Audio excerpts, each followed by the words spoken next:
Vegan chop suey. Colorful vegetables and soft rice noodles, stir-fried crisp in the wok and ready in 30 minutes. Peppers, zucchini, carrot, mushrooms, broccoli, and bean sprouts, all brought together by a savory soy sauce. First, cook the noodles, then chop all your vegetables into bite-sized pieces. Heat the sesame oil and fry onion and garlic until fragrant. Now, the rest of the vegetables go into the hot wok. Stir-fry them 5 to 7 minutes until they're crisp tender.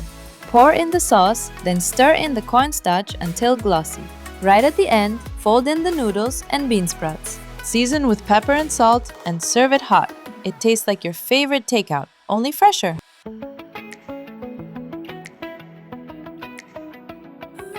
The full printable recipe is linked below. And if you subscribe, there's a new recipe here every weekday. See you soon!